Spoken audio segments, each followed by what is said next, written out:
Assalamualaikum warahmatullahi wabarakatuh. Pada kesempatan kali ini kita akan menyimak kisah tentang Nabi Ilyas alaihissalam dan Nabi Ilyasa alaihissalam yang semoga dapat menjadi pelajaran dan inspirasi bagi kita semua.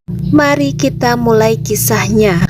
Pada masa-masa setelah wafatnya Nabi Sulaiman alaihissalam, kerajaan Bani Israel mengalami kemunduran spiritual yang besar.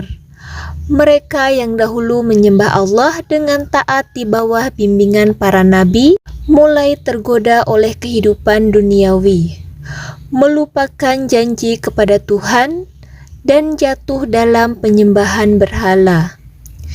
Di antara berhala yang paling terkenal kala itu adalah Baal, patung sesembahan kaum penyembah berhala di kota Baalbek, Lebanon sekarang. Di tengah masa gelap itulah Allah mengutus Nabi Ilyas alaihissalam, seorang nabi dari keturunan Harun, untuk mengingatkan kaumnya dan mengembalikan mereka ke jalan tauhid. Dan sesungguhnya Ilyas benar-benar termasuk salah seorang rasul. Ingatlah ketika ia berkata kepada kaumnya, "Mengapa kamu tidak bertakwa? Apakah kamu menyeru Baal dan kamu tinggalkan sebaik-baik pencipta, yaitu Allah Tuhanmu dan Tuhan bapak-bapakmu yang terdahulu?" Quran Surat As-Saffat ayat 123 sampai 126. Nabi Ilyas menyeru kaumnya dengan semangat dan keberanian. Ia mengingatkan mereka akan nikmat Allah kepada nenek moyang mereka, dari keselamatan di laut bersama Musa, tanah subur yang mereka warisi, hingga masa kejayaan di bawah kepemimpinan Nabi Daud dan Sulaiman. Namun, mereka sudah diingatkan dengan kasih dan ancaman. Mayoritas kaum Nabi Ilyas tetap membangkang.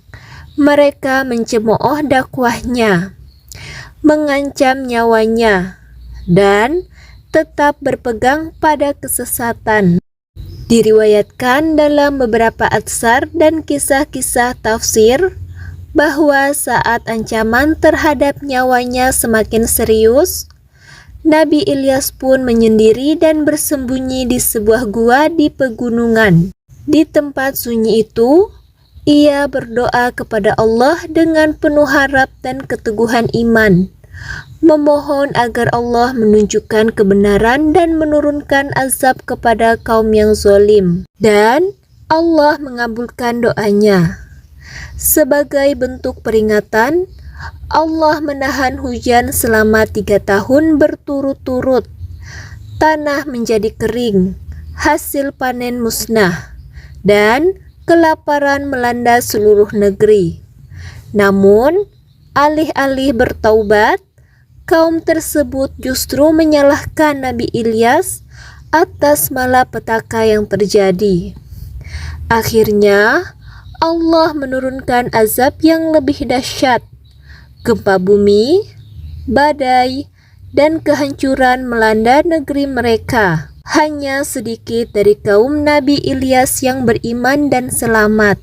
Dalam beberapa riwayat Israiliyat dan tafsir, disebutkan bahwa setelah tugas kenabiannya usai, Nabi Ilyas tidak wafat seperti manusia biasa, melainkan diangkat ke langit oleh Allah. Ini bukan disebutkan secara eksplisit dalam Al-Quran, tapi diriwayatkan oleh sebagian ahli tafsir seperti Ibnu Katsir dalam Qasasul Anbiya. Setelah Nabi Ilyas alaihissalam diangkat ke langit oleh Allah sebagai bentuk kemuliaan dan perlindungan dari kaumnya yang durhaka, maka kenabian dilanjutkan oleh seorang pemuda soleh yang menjadi murid dan pengikut setianya, yaitu Nabi Ilyasa. Nabi Ilyasa adalah seorang yang sangat taat dan tekun beribadah. ia tumbuh dalam bimbingan langsung Nabi Ilyas. Maka ketika Ilyas memohon kepada Allah agar ada penerus dakwahnya, Allah pun memilih Ilyasa.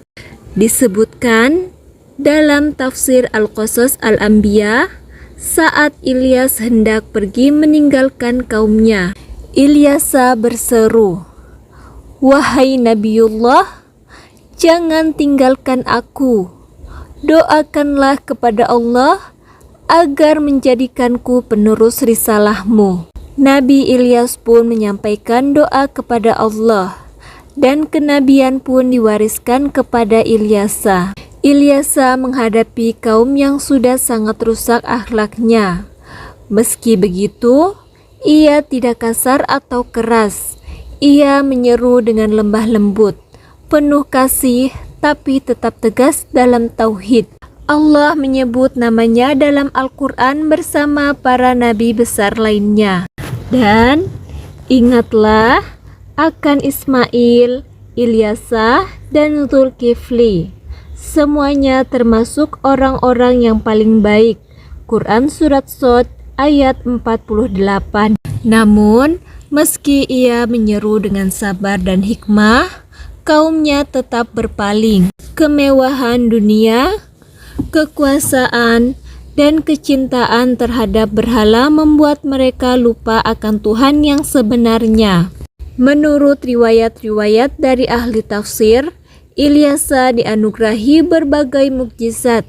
Di antaranya, ia mampu menyembuhkan orang sakit dan menghidupkan hati yang mati dengan dakwahnya.